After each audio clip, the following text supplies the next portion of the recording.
Welcome to Assetization Radio, Episode 5. Welcome to the deep dive. Imagine a financial world, right, where money moves instantly, globally, costs almost nothing, and like any asset. Think a painting, a whole skyscraper. You can buy and sell tiny bits of it. 247. Sounds pretty futuristic. Yeah, sounds like sci-fi, but maybe not. Today we're diving deep into the forces making that future actually happen. Right. Our mission, like always, is to pull out the key stuff from our sources, help you get what's really going on at the cutting edge. We're talking stablecoins, regulation, the smart kind new infrastructure, and this huge potential in tokenizing real estate. Lots to cover there. Definitely.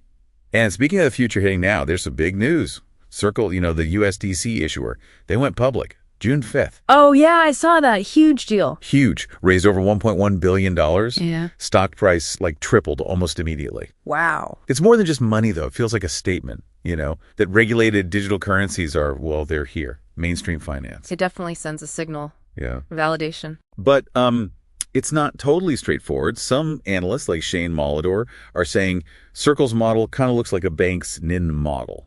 Net interest margin. Right, the NIM model point. They basically earn interest on the reserves backing USDC. Exactly. So they profit from the difference. Yeah. And that raises questions, right, about how sustainable that is and maybe how much they rely on platforms like Coinbase to get USDC out there. Yeah, that reliance is a factor. And Molidor's point about the NIM model, it actually it ties right into why this IPO really highlights the need for smart regulation. How so? Well, because you can't just paint everything in DeFi with the same brush, a blanket approach. It just doesn't work. It's counterproductive, really. Okay. We need to be more nuanced. You have to differentiate between, say, super high-risk stuff like algorithmic stablecoins. Remember Terra USD? Oh, yeah. Ouch.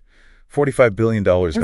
It's a disaster. Yeah. You have to treat that differently than more transparent things like USDC, which is backed by real-world assets or even tokenized real estate. Right. Asset-backed versus algorithmic. Makes sense. And regulators are slowly, maybe, but they're starting to get it.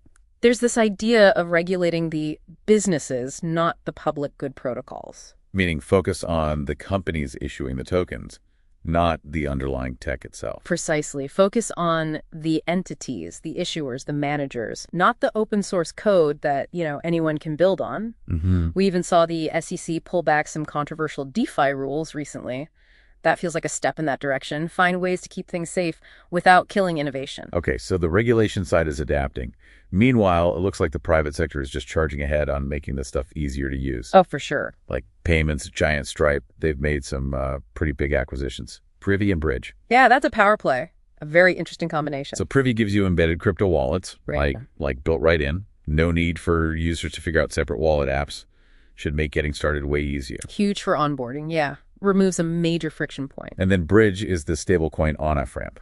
So getting money in and out between stablecoins and regular fiat currency. Exactly. Easy conversion. Put those two together. Privy for the wallet, Bridge for the ramp.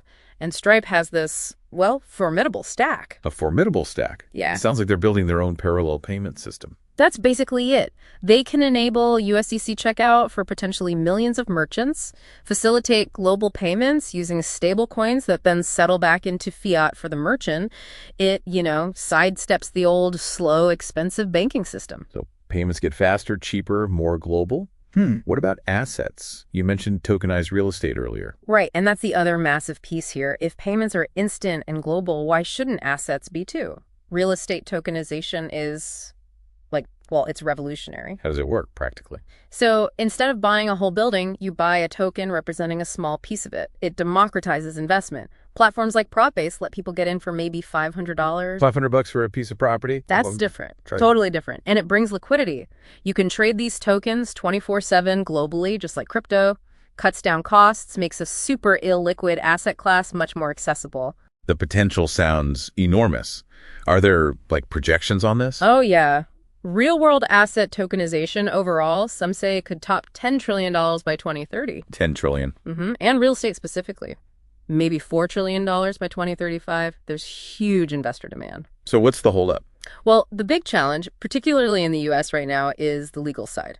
Often these real estate tokens are viewed as securities. That adds complexity, slows things down. Regulation again. Always comes back to regulation. Yeah. But We are seeing places push ahead, like Dubai's land department launched an initiative, I think back in March 2025. Okay. They're aiming to tokenize luxury real estate, targeting something like $16 billion by 2033. So some regions are definitely seeing the future and moving towards it. So putting it all together, we have got regulated stablecoins hitting the big leagues with IPOs like Circles. Right. We've got companies like Stripe building entirely new payment rails, making crypto easy to use. The user experience piece. And then physical assets like huge buildings being broken down into digital tokens you can trade instantly.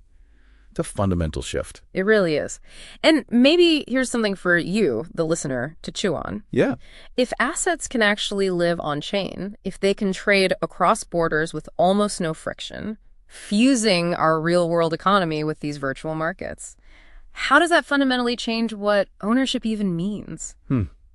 Good question. Yeah, think about investment wealth distribution. Could this really lead to a global financial system that's, way more inclusive, way more efficient than anything we've seen before? What does that future actually look like? Good morning, and in case we don't see ya, good afternoon, good evening, and good night.